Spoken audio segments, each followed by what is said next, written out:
हरे कृष्णा। सभी भक्तों को मेरा हार्दिक स्वागत है, मैं दंडवत प्रणाम। और आज हम लोग कृष्ण सेवक के 5वें अध्याय को कंटिन्यू करेंगे, जहाँ पर हमने कल इसको रखा था, विराम दिया था। वैष्णव एटिकेट, वैष्णव सदाचार के ऊपर हम कल चर्चा कर रहे थे। हमने 3 अलग अलग लेवल पे उसको पढ़ा कि वैष्णव को कैसा होना चाहिए, कैसा उसका व्यवहार होना चाहिए वैष्णव का। एक पर्सनल एप्लीकेशन था जिसमें हमको प्योरिटी के ऊपर में, क्लीनलीनेस के ऊपर में, सफाई के ऊपर में, स्वच्छता के ऊपर में ध्यान देना चाहिए। एक था कि हमको दूसरे भक्तों का संशोधन कैसे कैसे संशोधन करना चाहिए, उसके बारे में हमने पढ़ा। बहुत सूक्ष्म सूक्ष्म बातें हमने पढ़ी। और भगवान की सेवा, भगवान से जुड़ी हुई जो चीजें हैं, निर्माल्य, तदीय, उसको कैसे हमको ग्रहण करना चाहिए, महाप्रसाद को कैसे ग्रहण करना चाहिए, भगवान से जुड़ी, भगवान जिन चीजों से हम भगवान की सेवा करते हैं उनको हमको कैसे अपने जीवन में एक्सेप्ट करना चाहिए।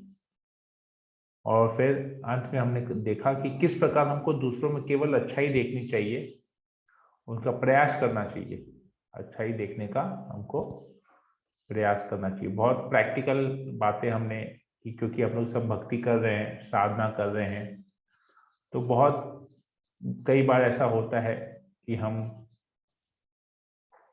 दूसरे भक्तों के साथ इतना घुल मिल जाते हैं कि हम उनको एक साधारण व्यक्ति समझ बैठते हैं, परंतु भक्त को कभी साधारण नहीं समझना चाहिए। अपने आप को साधारण समझना चाहिए, अपने आप को तुच्छ समझना चाहिए, और दूसरे भक्तों को हमेशा भगवान के अंश के रूप में हमको देखना चाहिए। तो आज हम इसके ऊपर आगे चर्चा करेंगे। तो आगे चर्चा करने से पहले हम मंगलाचरण कर लेते हैं। ओम अज्ञानतिमिरान्धस्य ज्ञानाञ्जनशलाकया चक्षुरुन्मीलितं येन तस्मै श्री गुरुवे नमः। नमो विष्णुपादाय कृष्णप्रेष्ठाय भूतले श्रीमते भक्तिवेदांत स्वामिनिति नामिने नमस्ते सरस्वती देवे गौरवाणी प्रचारिणे निर्विशेष शून्यादि पाश्चात्य देशतारिणे वाञ्छाकल्पतरुभ्यश्च कृपा सिन्धुभ्यैव च पतितानां पावनेभ्यो वैष्णवेभ्यो नमो नमः। जय श्री कृष्ण चैतन्य प्रभु नित्यानंद श्री अद्वैत गदाधर श्रीवासादि गौर भक्तवृंदा। हरे कृष्ण कृष्ण कृष्ण हरे हरे, हरे राम राम राम हरे हरे। मंगलाचरण की जाए। ओके, तो आज हम लोग इसके ऊपर आगे चर्चा करते हैं। भक्ति वृक्ष के नेता से व्यवहार। यहाँ पर नेता का अर्थ है जो आपके वो इलेक्शन वाला, राजनीति वाला नेता नहीं, यहाँ पर जो आपको गाइड कर रहे हैं, यहाँ पर जो शिक्षा आपको प्रदान कर रहे हैं, आप जिसके गाइडेंस में रह के साधना कर रहे हैं, उनके साथ आपका कैसा व्यवहार होना चाहिए। तो इसके लिए कोई पढ़ लेगा? हरे कृष्ण प्रभु, मैं पढ़ूं? हाँ माता जी, पढ़ लीजिए। प्रभु स्क्रीन में रहो। अच्छा ठीक है। भक्ति वृक्ष के नेता से व्यवहार। समूह नियंत्रण को सदैव उचित सम्मान देना चाहिए। कभी भी उनको पिता, माता, बहन, भाई, बेटा, बेटी कहकर न संबोधित करे। किसी में यह भावना हो सकती है, पर हमारा स्पष्ट कथन है कि सभी भक्तों को प्रभु जी या माता जी कहे। इसमें उम्र का कोई प्रश्न नहीं, न भाव। देखा गया है कि अंतर है। साउंड नहीं था प्रभु। पवित्र और ऊंचे स्तर में है, इसलिए ये वरिष्ठ भक्त के लिए संरक्षित होना चाहिए। यद्यपि अगर कोई समूह निरीक्षक को शिक्षा गुरु अपने मन में चाहिए, किंतु उन्हें ऐसे बुलाना नहीं चाहिए। उनको सिर्फ समूह निरीक्षक और प्रभु जी या माता जी कहकर बुलाना चाहिए। पोशाक। भक्त की पोशाक सादी व स्वच्छ हो, जिससे भगवान का स्मरण हो जाए। पुरुष पैंट शर्ट कुर्ता पायजामा धोती कुर्ता पहने, विशेषकर मंदिर में व भक्ति वृक्ष के कार्यक्रम में। महिलाएं साड़ी या सलवार कुर्ता पहने जिससे उनका शरीर पूरी तरह आवृत रहे। ओके, तो यहाँ पर हम लोग इसको थोड़ा सा पढ़ लेते हैं। बहुत इंपॉर्टेंट पॉइंट है यहाँ पर, बहुत जरूरी है हमको ये देखना है कि वो भक्ति वृक्ष का जो नेता है या जो नियंत्रक है वो पिता माता बहन भाई बेटा बेटी कुछ भी हो सकता है।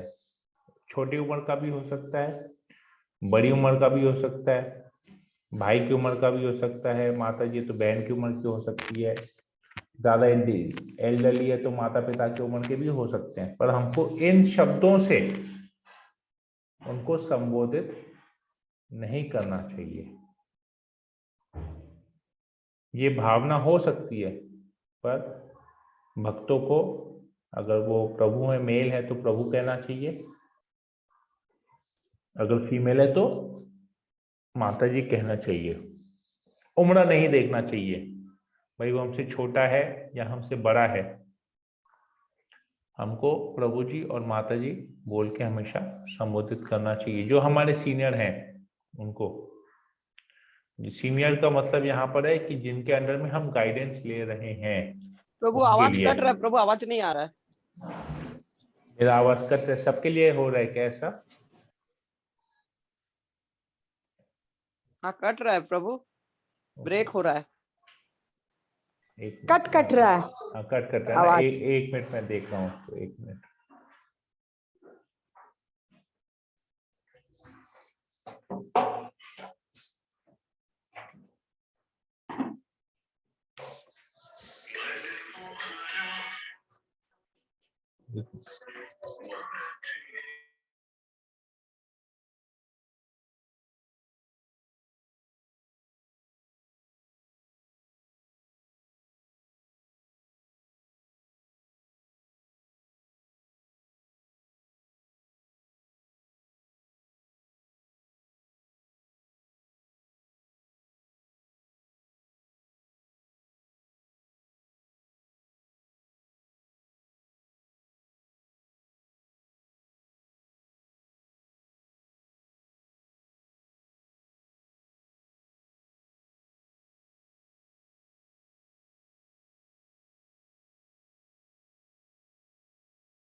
हरे कृष्णा,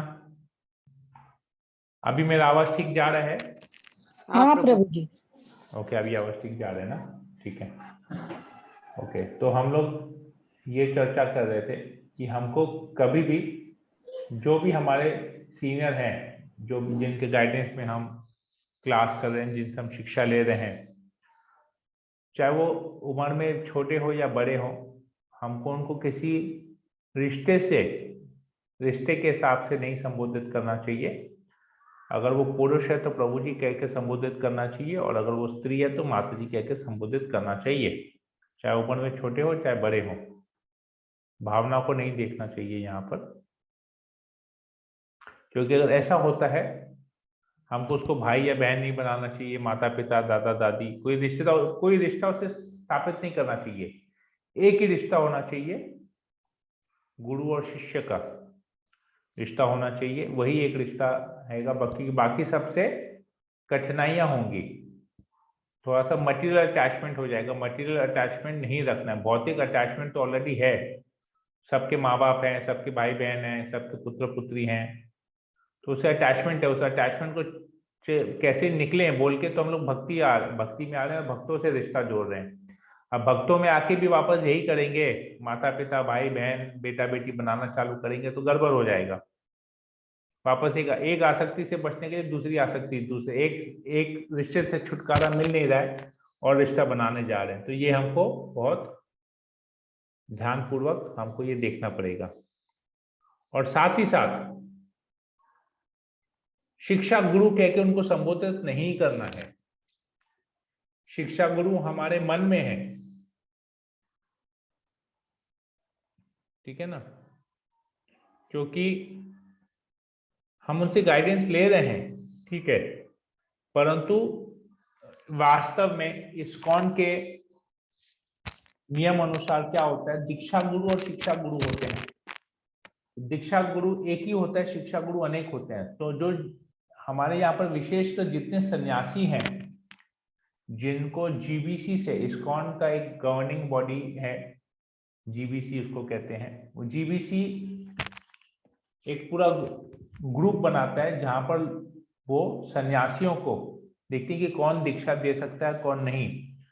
तो जितने भी सन्यासी हैं जो वो लोग गुरु हैं, ठीक है, शिक्षा गुरु हैं, और उन अनेकों शिक्षा गुरु में से हम एक दीक्षा गुरु को सिलेक्ट करते हैं। तो शिक्षा गुरु, दीक्षा और गुरु के जो समूह होता है उसमें वो सारे हमारे शिक्षा गुरु हैं, और उनमें से एक हमारे दीक्षा गुरु, उन शिक्षा गुरुओं में से हम लोग एक को दीक्षा गुरु के लिए चुनते हैं। तो ये बहुत स्पष्ट होना चाहिए हमको किसको शिक्षा गुरु कहना चाहिए। हम गाइडेंस ले रहे हैं, तो गाइडेंस जिससे लेते हैं उसको हम लोग काउंसलर बोलते हैं, प्रभु जी बोलते हैं, माता जी बोलते हैं, उसको शिक्षा गुरु नहीं बोलते, हम गाइडेंस ले रहे हैं। तो ये हमको हमेशा ओपनली इसको पब्लिसाइज नहीं करना है कि ये हमारे शिक्षा गुरु हैं, ये हमारी गुरु माता है, ये ऐसा है, नहीं, ये प्रभु जी है, ये माता जी, हम इनके गाइडेंस में साधना भक्ति कर रहे हैं। एकदम स्पेसिफिक होना चाहिए, ये बहुत जरूरी है कि हम इसको ये करें। तो यहाँ पर दिया गया, यद्यपि अगर कोई समूह निरीक्षक को शिक्षा गुरु अपने मन में चाहिए, किंतु उन्हें ऐसे बुलाना नहीं चाहिए। अगर उसको हम शिक्षा गुरु मानते हैं तो अपने मन में उनको हम शिक्षा गुरु का स्थान दे सकते हैं, पर ओपनली उनको शिक्षा गुरु बुलाना नहीं चाहिए, यही हमारे शिक्षा गुरु हैं, ऐसा बोलना नहीं चाहिए। ये केवल जो दीक्षा गुरु के लेवल पे जितने भी गुरु हैं इस्कॉन में, केवल उस लेवल पे वो लोग शिक्षा गुरु हैं, ठीक है, ये क्लियर होना चाहिए। तो उनको सिर्फ समूह निरीक्षक और प्रभु जी माता जी कहकर बुलाना चाहिए। तो ये बहुत है, तो यहाँ पर एकदम स्पष्ट दिया गया है। ओके, अब आगे पढ़ते हैं। अच्छे कार्य की शुरुआत घर से करें। कोई और पढ़ लेगा इसको?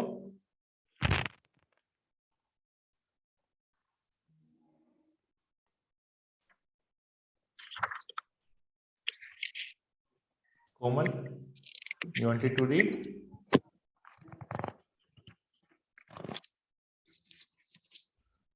सॉरी प्रभु, ये पेज तो मेरे बुक में है ही नहीं। ओके, और कोई पढ़ना चाहेगा? यस मैं पढ़ लूं प्रभु? अच्छा, कोमल, कोमल you want to read? Komal, yes Prabhu, yes. हाँ पढ़ लो। हरे ओके, कृष्णा। अच्छे कार्यों की शुरुआत घर से करें। आध्यात्मिक जीवन में प्रवेश और प्रक्रिया पूरे जीवन की साधना है। अतः विवाहित लोगों के लिए इस जीवन प्रक्रिया को साधना युगल रूप में से इसमें जुड़ने से अधिक व्यावहारिक होगी। इसलिए हम भक्ति वृक्ष में इस बात पर बहुत बल देते हैं कि इस साधना में जो भी आए, यदि विवाहित हो तो युगल दंपति आए। दंपति में से यदि कोई एक का इस साधना में लगाव न हो तो अन्य भक्तों की सहायता से उसके विचारों पर प्रभाव डाला जा सकता है। इस मंत्रणा या परामर्श के लिए यदि प्रभु हो तो किसी भक्त प्रभु से सहायता ली जाए, और यदि कोई माताजी हो तो परामर्श के लिए किसी भक्त माताजी की सहायता ले। यदि नियमित रूप से अभ्यास के लिए कक्षा में आने में असुविधा हो तो इतना ध्यान अवश्य रखें कि आध्यात्मिक प्रगति में निरंतरता बनी रहे, दोनों साथ साथ प्रगति करते रहें। ओके, थैंक यू कोमल। तो यहाँ पर और कुछ दिया गया, कुछ महत्वपूर्ण बातें दी गई है। अच्छे कार्य की शुरुआत घर से करें। तो क्या है, जब से ही हम भक्ति में प्रवेश करते हैं, तो भक्ति में प्रवेश करना मतलब ये हमारे पूरे जीवन का एक रूटीन, एक डिसिप्लिन हमारे जीवन में ये सेट हो गया है। एक लाइफस्टाइल हमारा ऐसा सेट हो जाना चाहिए। जैसे हम स्कूल में जाते हैं तो स्कूल का एक लाइफस्टाइल होता है, इस समय उठना है, इस समय स्कूल जाना है, इस समय पढ़ना है, इस समय खेलना है, इस समय सोना है, एक डिसिप्लिन होता है। वैसे ही भक्ति में भी एक डिसिप्लिन होता है, ये पूरे जीवन की है। स्कूल का तो केवल जो 10-12 साल हम स्कूल जाते हैं, अलग अलग क्लास के हिसाब से हमारा अलग अलग टाइमिंग भी दो चेंज होते रहता है। कॉलेज जाते हैं तो कॉलेज के हिसाब से होता है, वो कुछ ही समय के लिए होता है। परंतु भक्ति का जो डिसिप्लिन है, भक्ति की जो साधना पूरे जीवन की साधना है, कुछ समय के लिए नहीं है, हमेशा आजीवन ये चलती रहेगी, वो रूटीन हमारा चलता रहेगा। सबसे अच्छा एडवांटेज होता है भक्ति में जब जुगल रूप में ही किया जाता है, मतलब घर में हस्बैंड वाइफ दोनों मिलकर अगर भक्ति करते हैं तो वो सबसे आइडियल सिचुएशन होता है, बहुत लाभदायक भी होता है। और दोनों प्रभु जी और माता जी बहुत तेजी से प्रगति करते हैं। तो ये ऐसा होता है, कपिल के केस में कहा जाता है दंपति आए, जुगल दंपति। तो इसमें से अगर किसी एक में प्रॉब्लम है, जैसे माता जी आ रही है, प्रभु नहीं आ रहे हैं, तो उनको किसी अपने ग्रुप में किसी प्रभु जो रेगुलर आ रहे हैं, जो सिंसियर हैं, उनके साथ उनकी मित्रता करा लेनी चाहिए और वो उनको गाइड करेंगे। वैसे ही अगर कोई प्रभु आ रहे हैं और माता जी नहीं अटेंड कर रही है, तो उस ग्रुप में जो सीनियर माता जी है उसका उनसे संपर्क करा लेना चाहिए, तो वो उनको कन्विंस करेगी। तो कोई भी ओपिनियन चाहिए होता है, कोई भी गाइडेंस चाहिए होता है, तो आइडियल सिचुएशन ये होता है कि प्रभु को अप्रोच करना चाहिए, सीनियर डिवोटी को। और अगर किसी माता जी को कोई प्रॉब्लम है तो सीनियर माता जी से उसके बारे में परामर्श करना चाहिए। और अगर किसी कारण से हम क्लास नहीं कर पाते, भक्तों का संग नहीं कर पाते, तो हमको कोई भी प्रॉब्लम हो सकता है, 2-4 दिन 5 दिन कुछ भी प्रॉब्लम हो सकता है, तो हमको अपनी साधना में भी कॉम्प्रोमाइज नहीं करना है। हमको साधना, भले एसोसिएशन नहीं हो पा रहा हो, श्रवण नहीं हो पा रहा हो, परंतु साधना को हमको गिराना नहीं है। साधना को ठीक तरह से बैलेंस करके करना चाहिए, साधना ठीक से करनी चाहिए हमको, बहुत जरूरी है ये। ओके, तो अभी हम लोग आगे इसको ले सकते हैं। ओके प्रभु। हरे कृष्णा प्रभु जी, दंडवत प्रणाम। राम राम। ओके प्रभु जी, वो माता जी को दिशा निर्देश वो परामर्श, यदि कभी कोई व्यक्तिगत असुविधा या समस्या हो तो प्रभु जी लोगों को अपने वरिष्ठ प्रभु जी भक्तों से परामर्श लेना चाहिए। साथ ही यही स्थिति यदि माता जी के साथ हो तो उन्हें अपनी किसी वरिष्ठ माता जी से दिशा निर्देश लेना चाहिए। प्रारंभिक स्तरों पर यह परामर्श अत्यावश्यक होता है और इससे अंतरंगता भी आती है। इसका कोई विपरीत प्रभाव व्यक्तिगत संबंधों पर न पड़े, इसलिए हर भक्ति वृक्ष में प्रभु जी लीडर होते हैं। उन्हें यह निर्देश है कि महिला भक्तों के परामर्श के लिए किसी वरिष्ठ माता जी को अवश्य यह दायित्व दें। जहां माता जी लीडर हैं वहां वरिष्ठ भक्त प्रभु जी को यह दायित्व सौंपा जाता है। हरे कृष्णा प्रभु जी। हरे कृष्णा। तो यहाँ पर ये बात हमने जो अभी डिस्कस किया वो यहाँ पर और स्पष्ट तरीके से यहाँ पर बताया गया है सब। तो आगे पढ़ ले, समय की पाबंदी मुकेश प्रभु।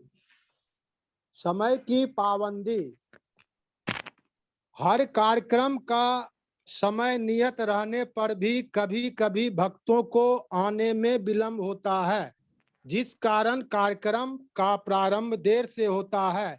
अतः सेवक लीडर से यह अनुरोध है कि सदस्यों से सलाह कर समय को नियत करें।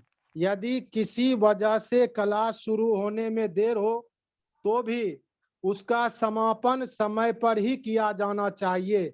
इस नियम का कड़ाई से पालन किया जाए। कभी भक्तों में से कार्यक्रम का समय बढ़ाने की मांग आ सकती है, पर अनुशासन की दृष्टि से समय की पाबंदी का पूरा ध्यान रखना जरूरी है। कोई भी क्लास 2.5 घंटे से अधिक समय की न रखी जाए।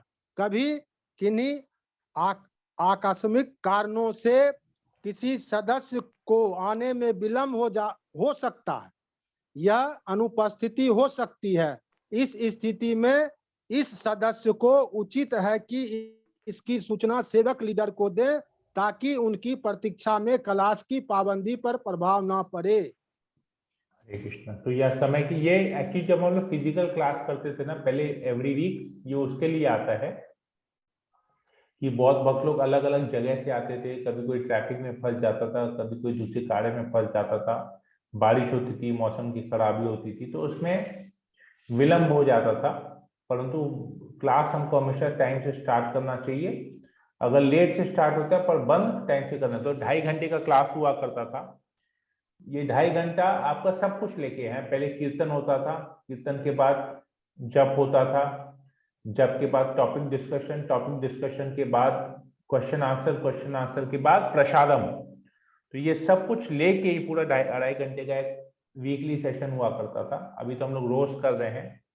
तो मुझे लगता है कि हम लोग सेकेंड पॉइंट को नहीं पालन करें कि अनुशासन की दृष्टि से समय की पाबंदी का पूरा ध्यान रखना जरूरी है। हमको समय पे क्लास बंद कर देना चाहिए।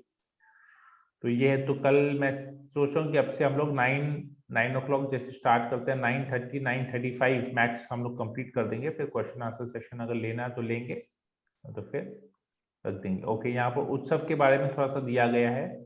रामनवमी, भगवान रामचंद्र का प्राकट्य चैत्र मास शुक्ल पक्ष की नवमी को हुआ। उस रामनवमी का हम उत्सव मनाते हैं।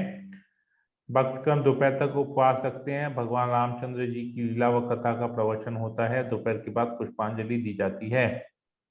यदि भगवान रामचंद्र जी का विग्रह रखा जाता है तो अभिषेक भी किया जाता है। तो रामनवमी के बारे में थोड़ा बताया। गौर पूर्णिमा के बारे में भी बताया गया है। कुछ फेस्टिवल्स है जो हम लोग सब लोग पालन करते हैं। गौर पूर्णिमा भी आएगा मार्च में।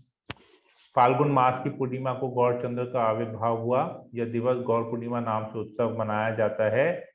भक्तगण शाम को चंद्रोदय होने तक उपवास रखते हैं। इस बीच सारा दिन अभिषेक, गौर कथा, गौर कीर्तन होता है। पश्चात चंद्रोदय के बाद अनुकल्प प्रसादम ग्रहण करते हैं। जो भी इस उत्सव को भक्ति के साथ मनाता है उसे भगवान कृष्ण की भक्ति मिलती है, साथ ही अज्ञान के अंधकार से उसे मुक्ति मिलती है।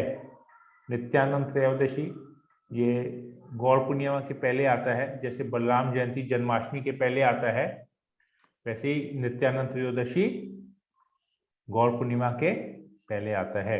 भगवान नित्यानंद का प्राकट्य माघ मास की त्रयोदशी को हुआ। हम इसे नित्यानंद त्रयोदशी के रूप में मनाते हैं। यह उत्सव गौर पूर्णिमा के ठीक 1 महीने पहले होता है। भक्तगण इस उत्सव को नित्यानंद प्रभु की कथा, कीर्तन, अभिषेक, उपवास से मनाते हैं और दोपहर के बाद प्रसादम ग्रहण करते हैं। जो भी इस उत्सव को प्रेम भक्ति के साथ मनाता है उसे भगवान कृष्ण की भक्ति प्राप्त होती है और अज्ञान की बद्धता से मुक्ति की प्राप्ति होती है। ठीक है, तो यहाँ पर इस अध्याय को हमने कंप्लीट किया। अगर किसी को कोई प्रश्न है या कोई कमेंट है तो आप लोग यहाँ पर पूछ सकते हैं, बोल सकते हैं। कुछ नहीं समझ में आया हो तो दोबारा अगर डिस्कस करना हो तो दोबारा उसको डिस्कस भी हम कर सकते हैं। हरे कृष्णा। ओके, प्रश्न किसी को, कोई कमेंट किसी को, कुछ समझ में आया, सब कुछ समझ में आ गया या कुछ अभी बाकी है नहीं समझ में आया, दोबारा उसके ऊपर और कुछ आगे डिस्कशन करना हो या कुछ उदाहरण से समझना हो तो ले सकते हैं। हरे कृष्णा प्रभु। हरे कृष्णा माता जी, बोलिए। शंका था कि जैसे आप बोल रहे शिक्षा गुरु को हम संबोधित नहीं करें तो क्या आशो गौरंग प्रभु के लिए भी हम लोग नहीं करें? नहीं, हम उनको मन में शिक्षा गुरु कह सकते हैं, सामने नहीं बोलना है, सबके सामने नहीं बोलना है। वो हमारे गाइडेंस, वो हमको गाइड कर रहे हैं, हम उनके गाइडेंस में हैं। शिक्षा गुरु का ये हमने डिसाइपल कोर्स में आशा गौर प्रभु के मुंह से ही सुना था। हाँ जब हमने डिसाइपल कोर्स किया था, अभी लास्ट जब डिसाइपल कोर्स किया, तो वो क्लियर बताए थे उसमें, अगर आप लोग को याद है कि नहीं, आप लोग भी डिसाइपल कोर्स किए थे, तो उसमें बताए थे कि प्रभु बता रहे थे कि जब वो लोग डिसाइपल कोर्स किए थे, तब उनको ये, मतलब उन्होंने डिसाइपल कोर्स नहीं किया था, जब वो लोग इस्कॉन में आए थे तो उनको यही पता था कि जितने भी इनिशिएटिंग गुरुज हैं, दीक्षा गुरु है, वो लोग ही केवल, वो लोग सारे शिक्षा गुरु हैं। जितने भी दीक्षा गुरु के लेवल पे हैं, जितने भी गुरु, वो सब शिक्षा गुरु हैं, और उसमें उन शिक्षा गुरु में से हम एक को दीक्षा गुरु के रूप में स्वीकार करते हैं। तभी के इसलिए कहा जाता है कि शिक्षा गुरु बहुत है, दीक्षा गुरु एक ही है। प्रभु ने ये वाला तो बोला था, मगर जैसे कभी किसी से मिलते हैं करते हैं तो जैसे आपके लिए भी हम लोग संबोधित कर ही देते हैं, और आशा गुरु हमारी शिक्षा गुरु, मगर अब आगे से नहीं करते। नहीं, संबोधित मन में रखना चाहिए, इस बात को ओपनली नहीं बोलना चाहिए। हम उनके गाइडेंस में है, बस हम उनके गाइडेंस में है, गाइडेंस में है बस। हम उनके गाइडेंस में रह के साधना कर रहे हैं, उनके गाइडेंस में रह के भक्ति कर रहे हैं, हो गया। ही इज गाइडिंग अस, ठीक है ना। ओपनली नहीं करना चाहिए, क्योंकि ये शिक्षा गुरु कंसेप्ट से ही ना इतना प्रॉब्लम होता है। आज हम लोग देखेंगे इस कॉल में बहुत जगह ये सब प्रॉब्लम्स हो रहा है, बहुत जगह, केवल मतलब मैं तो बहुत जगह जानता हूँ, वर्ल्ड में बहुत जगह प्रॉब्लम्स हो रहा है ये शिक्षा गुरु का कंसेप्ट से। हर कोई व्यक्ति कुछ थोड़ा सा पॉपुलर बन जाता है, 100, 200, 500, 1000 भक्तों के बीच में प्रचार कर लेता है, तो वो शिक्षा गुरु बन जाता है। एक्चुअली में ऐसा नहीं है, वो गाइड कर रहा है, तो उसमें भी अहंकार आ जाता है। इतने लोग उसके अंडर में हैं, सब उसको सर पे चढ़ा रहे हैं, कोई गुरु मांग बोलता है, कोई शिक्षा गुरु बोलता है। नहीं, शिक्षा गुरु नहीं है, गाइडेंस में, हम उनके गाइडेंस में है, वो हमको गाइड कर रहे हैं। शिक्षा गुरु केवल सन्यासी के लेवल में, दीक्षा गुरु के लेवल पे जितने गुरु, केवल वही हमारे शिक्षा गुरु हैं। ये लोग भी शिक्षा गुरु हैं, लेकिन हमको अपने मन में रखना चाहिए, इस बात को अपने मन में ही रखना चाहिए। हमको ओपनली पब्लिसाइज इसको नहीं करना चाहिए, कभी भी नहीं करना चाहिए। मुझे जैसे हमने जब ये क्लास स्टार्ट किया था ऑनलाइन, बहुत लोग नए नए जुड़े थे, पिछले 6-8 महीने, 10 महीने में, साल भर में बहुत नए नए जुड़े इसमें। सब लोग मुझे गुरुजी मैं बोलता था, नहीं गुरुजी मत कहिए, प्रभु जी कहिए। गुरुजी, हम गुरु के लेवल पे है ही नहीं, हम कभी बन भी नहीं सकते हैं। जब तक हमारे गुरु का आदेश नहीं होगा, हम गुरु का पदवी स्वीकार नहीं कर सकते हैं। तो ये बहुत जरूरी है समझना कि हम किस लेवल पे हैं। अपना लेवल हमको खुद जानना चाहिए। हमको तो लोग बहुत ऊंचे लेवल पे चढ़ा देंगे, लेकिन जितने लोग ऊंचे लेवल पे चढ़ाएंगे ना, समझ लीजिए जितना ऊंचा जाएंगे वो गिरेंगे भी उतना जोर से, और उतना जोर का चोट भी खाएंगे। तो ऊंचे लेवल पे ज्यादा जाना भी नहीं है। जब तक गुरु का आदेश नहीं है, तब तक हमको गुरु की पदवी या शिक्षा गुरु का टाइटल भी हमको नहीं लेना चाहिए, जब तक हमको अपने गुरु से आदेश नहीं है। तो क्योंकि चैतन्य महाप्रभु कहते हैं, आमार आज्ञा गुरु होइए। महाप्रभु तो बोल दिए, मैं तुमको आज्ञा देता हूं, तुम गुरु बनो, लेकिन गुरु बन के तुमको क्या करना है? जारे देखो तारे कहो कृष्ण उपदेश देना है। अगर हम कृष्ण उपदेश को छोड़ के दूसरा कुछ उपदेश दे रहे हैं तो हम गुरु नहीं है। तो हमने गुरु के क्वालिफिकेशंस को पढ़ा था, 4 बातें हमने पूर्ण प्रश्न पूर्ण उत्तर के हमने जो क्वेश्चन आंसर सेशन किया था, तो गुरु का 4 क्वालिफिकेशन हमने पढ़ा था। तो 4 क्वालिफिकेशन में क्या था? एक क्वालिफिकेशन था तो शास्त्र का पूरा ज्ञान होना चाहिए, पूर्ण ज्ञान होना चाहिए, एक क्वालिफिकेशन ये था। दूसरा क्वालिफिकेशन क्या था? उसको आदर्श शिष्य होना चाहिए, ठीक है। तीसरा क्वालिफिकेशन क्या था? और चौथा क्वालिफिकेशन अभी आप लोग बताइए क्या था? तीसरा क्वालिफिकेशन और चौथा क्वालिफिकेशन क्या था? परंपरा में होना चाहिए। हाँ, और चौथा क्वालिफिकेशन सबसे इंपॉर्टेंट क्वालिफिकेशन ये भी था। मतलब फर्स्ट क्वालिफिकेशन था परंपरा, और लास्ट क्वालिफिकेशन क्या था? लास्ट तो भक्त होना चाहिए उसको। नहीं, उसको कृष्ण का प्रचार करना चाहिए, कृष्ण अच्छा। भक्ति का प्रचार। अगर वो कृष्ण भक्ति का प्रचार नहीं करके कुछ दूसरा प्रचार कर रहा है तो वो गुरु नहीं है। पहला था परंपरा में होना चाहिए, दूसरा था शास्त्र का ज्ञान होना चाहिए, तीसरा था वो आदर्श शिष्य होना चाहिए। आदर्श शिष्य का मतलब जब जो गुरु कहेगा वही वो करेगा। अगर गुरु उसको बोलता है कि तुम अब से गुरु का पदवी धारण करो, तभी वो धारण करेगा। जब तक उसको गुरु आदेश नहीं देता वो गुरु का पदवी धारण नहीं कर सकता है। ये हो गया आदर्श शिष्य। और चौथा, उसको कृष्ण भक्ति का प्रचार करना चाहिए, कृष्ण भक्ति का प्रचार पूर्ण रूप से करना चाहिए, तो तभी वो गुरु कहलाएगा।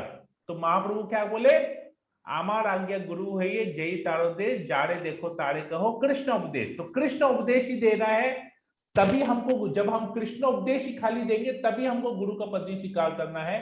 कृष्ण उपदेश अगर हमारा बंद हो गया, हम तुरंत गुरु की पदवी हमको ठुकरा देनी चाहिए, हम गुरु के लेवल पे नहीं है। समझ में आया? अगर हम कृष्ण भक्ति, कृष्ण का प्रचार छोड़ के, कृष्ण भक्ति का प्रचार छोड़ के दूसरा कुछ भी प्रचार करना स्टार्ट कर लिए तो हम तुरंत गुरु की पदवी से नीचे गिर गए। ठीक है, तो हमको केवल वर्तमान के समय में इस्कॉन में हमारे जितने भी सन्यासी हैं, इनिशिएटिंग गुरुज है, वो सारे हमारे शिक्षा गुरु हैं। और उन सभी, क्योंकि हम जितने भी सन्यासी को देखेंगे, दीक्षा गुरु को देखेंगे, सब लोग केवल कृष्ण भक्ति की बात छोड़ के कुछ दूसरा कुछ बात नहीं करते हैं।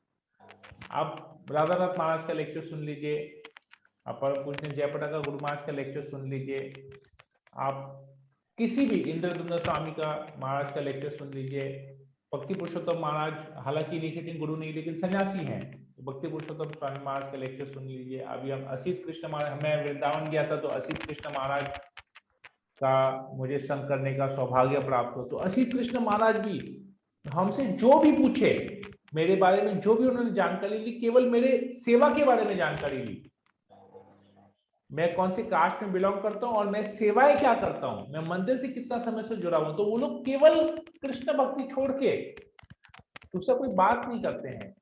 अभी जैसे हम लोग वृंदावन गए थे तो वृंदावन चंद्र महाराज के श्रीमुख से हमने कथा श्रवण किया। तो वृंदावन चंद्र महाराज, मैं उनको पर्सनली इन्वाइट करने गया, तो तभी भी जब इन्वाइट करने गया तभी भी वो महाराज केवल वही बात कर रहे थे। हम लोग जब महाराज को मैं लेके आ रहा था टोटो में, जब वापस छोड़ने भी गया तो महाराज केवल कृष्ण भक्ति प्रचार कैसे करना है, कैसे लेक्चर देना है, क्या करना है, कौन से टॉपिक्स पे करना है, क्या करना है, महाराज केवल उसी के बारे में चर्चा कर रहे थे। तो ये सब उनके स्वभाव में आ जाता है, इसलिए लोग गुरु हैं, ये उनका क्वालिफिकेशन है, गुरु का क्वालिफिकेशन है। कृष्ण भक्ति छोड़ के दूसरा कुछ बात ही नहीं करता है। ठीक है माता जी? हाँ प्रभु, एक और चीज बताइए ना, डिसाइपल कोर्स में प्रभु ने कहा था हमें जपमाला को पब्लिक में नहीं दिखाना चाहिए। हाँ, पब्लिकली नहीं दिखाना चाहिए। जपमाला जो हमारा इनिशिएटिंग दीक्षा हो जाने के बाद जो हमको माला मिलती है ना गुरु से, उसको पब्लिक डिस्प्ले नहीं करना चाहिए। ठीक है प्रभु। ठीक है ना? ओके, और कोई प्रश्न किसी को? थैंक यू प्रभु। धन्यवाद माता जी। ओके, और कोई प्रश्न किसी को? इंदुसा माता जी, कोमल पंजाबी, लीलावती मोहिनी माता जी, मंजू जायसवाल माता जी, मुकेश राव प्रभु, प्रीति सिंह माता जी, राजेश सुदानी प्रभु, राजू जायसवाल प्रभु, राखी जायसवाल, राखी सिंह माता जी, सुलेखा जायसवाल माता जी, सुमन चौरसिया माता जी, सुनीता जायसवाल माता जी। ओके, कोई प्रश्न किसी को, कोई कमेंट किसी को? नहीं तो फिर हम लोग के सेशन को यहीं पर ही एंड करते हैं। कोमल, यू हैड एनी क्वेश्चंस? कोमल, हो सकता थोड़ा सा मेरे ख्याल से टॉपिक थोड़ा सा हाई लग रहा होगा सबको, थोड़ा सा सर के ऊपर से जा रहा है क्या? मैं बहुत सरल रूप में समझाने का प्रयास किया।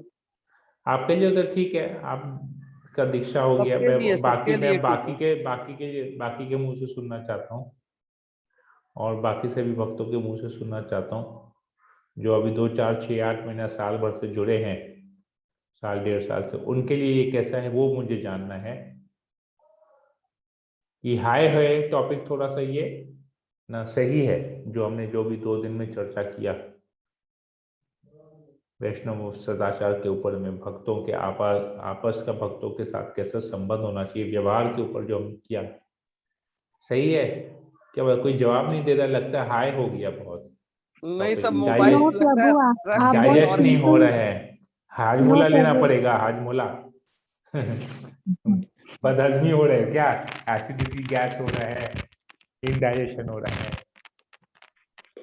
Okay, yes Komal, you are telling no something. Prabhu, I was saying आप बहुत अच्छी तरीके से सिंपल वर्ड्स में ही समझा रहे हो।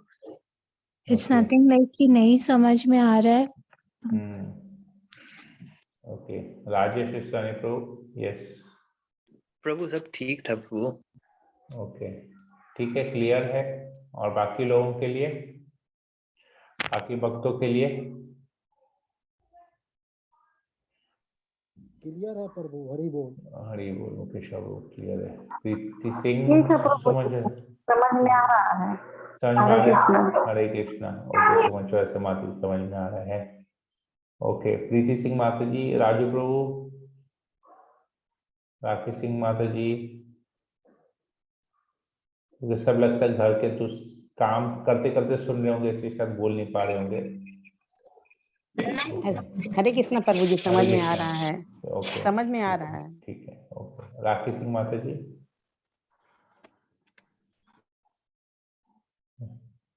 ठीक है। तो सबके लिए क्लियर हो गया है, स्पष्ट हो गया है ये। तो हम लोग फिर कल इसमें आगे और चर्चा करेंगे। अगले अध्याय में हम लोग जाएंगे 6th चैप्टर में कल। अच्छा, कल 29 फिर 30th। ओके, 30th को शायद से परसों क्लास नहीं करेंगे हम लोग, क्योंकि 31 को बहुत जन सुबह सुबह मायापुर जाएंगे, तो हम लोग 30 तारीख को क्लास अवॉइड कर लें क्या?